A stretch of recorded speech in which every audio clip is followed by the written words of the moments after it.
उन्होंने कहा कि बेहतर है कि आप जो आपके पॉइंट्स हैं उसके ऊपर आप जो है वो बात करें, आप बैठ जाएं। इस तरह से जो है वो बात करना दुरुस्त नहीं है। आज की हियरिंग में भी हमने देखा कि ये सब चीज़ें जो हैं वो चलती रहीं। और आपको अब अहम खबर ये दे रहे हैं कि इसमें जो फैसला सामने आया है वो कुछ यूँ है कि सुप्रीम कोर्ट ने 7-3 की अक्सरियत से नज़र-ए-सानी की जो दरख्वास्तें हैं वो मंजूर कर ली हैं और 12 जुलाई का जो फैसला है वो कलअदम करार दे दिया है। मखसूस नशिस्तें मुस्लिम लीग नून, पीपल्स पार्टी, JUI और जो एलाई पार्टीज़ हैं गवर्नमेंट की, अब उनको मिलेंगी। यही सूरत हाल थी जो हमने इलेक्शन कमीशन में जब ये मामला था तो वहाँ पर भी इसी तरह की सूरत हाल थी कि जो गवर्नमेंट की जमातें हैं उनको उनमें ये मखसूस नशिस्तें बांटने का मामला और फैसला सामने आया था, क्योंकि इनको खाली नहीं छोड़ा जाएगा बल्कि इनमें बांट दिया जाएगा। और उसके बाद जब हमने देखा कि मामला सुप्रीम कोर्ट में गया तो फिर फैसला जो था वो मुख्तलिफ हो गया। पाकिस्तान तहरीक इंसाफ को मखसूस नशिस्तों का हकदार ठहराया गया, लेकिन अब फिर उसके बाद जो है मुख्तलिफ जो जमातें हैं और इलेक्शन कमीशन है, इलेक्शन कमीशन ने इस मामले को एलोकेशन नहीं की थी मखसूस नशिस्तों की, और ये मामला इस तरह से दोबारा से कोर्ट में आ गया। और अब कोर्ट से ये फैसला आया है कि जो PTI है वो मखसूस नशिस्तों की अहल नहीं है। पेशावर हाई कोर्ट का जो फैसला था उसको बरकरार रखा है सुप्रीम कोर्ट ने, और 12 जुलाई का जो फैसला था उसको कलअदम करार दे दिया है। कौमी और सूबाई असम्बलियों की ये 77 नशिस्तें हैं जो बहाल कर दी गई हैं और मखसूस नशिस्तें हुक्मरान इत्तेहाद में तकसीम की जाएंगी। ये तमाम तर सूरत हाल है। और आपको बताएं कि आज जब हियरिंग हुई तो हामिद खान का ये कहना था कि नज़र-ए-सानी वही कर सकता है जिसने नज़र अव्वल की हो। जस्टिस नईम अफान ने कहा कि हमने आपका नुक्ता नोट कर लिया है, अब आगे बढ़ें। जस्टिस जमाल मंदोखेल का कहना था कि आज़ाद उम्मीदवारों को 3 दिन के अंदर किसी भी जमात में शामिल होना होता है। क्या नोटिफिकेशन के बाद इलेक्शन कमीशन, हाई कोर्ट या हमसे कोई दरख्वास्त की कि हमें सीट दें? माजरत के साथ किस तरह सियासी जमात में शमूलियत का फैसला किया गया? इस तरह सियासी जमात में शमूलियत बारे फैसले की तहकीकात करनी चाहिए और इस नुकसान का मलबा अब अदालत पर डाला जा रहा है। ये सब कुछ जो है वो रिमार्क्स की सूरत आज हमने अदालत की हियरिंग में सुना। जस्टिस जमाल मंदोखेल ने रिमार्क्स में ये भी कहा कि 13 के 13 जजेस ने मुत्तफिका कहा था कि मखसूस नशिस्तों पर सुन्नी इत्तेहाद कौंसिल का हक नहीं बनता।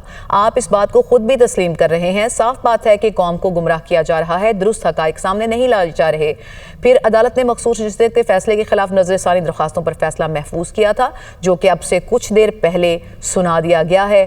और आपको आज की हियरिंग से मुतालिक बताएं तो ये आज हमने सूरत हाल देखी कि हामिद खान ने कहा, मेरी बात सुन लीजिए, जुडिशल कमीशन बेंच बनाता है, जिस पर जमाल मंदोखेल ने कहा कि जुडिशल कमीशन किस कानून के तहत बेंच बनाता है?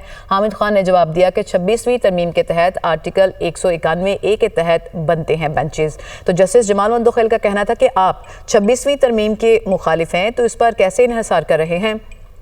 हामिद खान ने यह जवाब दिया कि इसीलिए कहा था 26वीं तरमीम पर पहले फैसला कर दें। जस्टिस जमाल मंदोखेल ने कहा, कानून का हवाला देंगे तो आपको कल तक सुनेंगे। जस्टिस जमाल मंदोखेल ने रिमार्क्स दिए कि क्या तरमीम सुप्रीम कोर्ट ने की है? आप सेनेटर हैं, क्या आपने तरमीम के खिलाफ वोट दिया? हामिद खान ने जवाब दिया कि मैंने इसके खिलाफ वोट दिया। जस्टिस जमाल मंदोखेल ने कहा कि आप सब ने बाइकआउट किया था, जब तक वो है या उससे कबूल करें या आप कहें कि ये सिस्टम मुझे मंजूर नहीं है, वकालत छोड़ दें। हामिद खान का इस पर यह कहना था कि नज़र-ए-सानी वही कर सकता है जिसने नज़र अव्वल की हो। ये भी एतराज़ उनकी जानिब से उठाया गया। मुख्तलिफ एतराज़ात हम देखते रहे कि PTI के वकला की जानिब से बेंचेस के ऊपर, जजेस की शमूलियत के ऊपर मुख्तलिफ किस्म के एतराज़ात सामने आते रहे। इसी की गूंज आज की हियरिंग में भी हमें सुनाई देती रही, जिस पर सख्त जो है वो रिमार्क्स भी सामने आए जस्टिस जमाल मंदोखेल की जानिब से, और हामिद खान साहब भी जो है वो अपना नुक्ता नज़र बार बार सामने रखते रहे।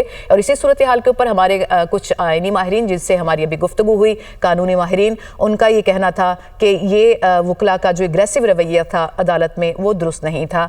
मजीद क्या हियरिंग की सूरत हाल रही हम जानेंगे। हमारे नुमाइंदे हसीब मलिक ने इस्लामाबाद से हमें ज्वाइन किया। हसीब मलिक, फैसला क्या आया, क्या हियरिंग हुई? काफ़ी तफसील से हमने अपने नाजरीन को बताया। गालिबन हमारा जो राब्ता दोबारा से हम करने की कोशिश करेंगे, और मीनवाइल हम अपने नाज़रीन को बताएं कि ये अहम फैसला है PTI के मखसूस नशिस्तों से मुतालिक, जिस पर बहुत इन्हसार कर रही थी PTI और अपना हक समझती थी कि ये उनको मिलनी चाहिए। और जब ये फैसला हुआ था तो काफ़ी सेलिब्रेट भी किया गया था बहुत उनकी जानिब से, लेकिन अब ये सूरत हाल है कि एक दफ़ा फिर महरूम हो गई है जो PTI है इन मखसूस नशिस्तों से। हाफिज़ एहसान साहब माहिर कानून हैं, उन्होंने हमें ज्वाइन किया, उनसे गुफ्तगू करते हैं इस पर। हाफिज़ एहसान साहब, सुप्रीम कोर्ट ने जो फैसला अब दिया है 3/7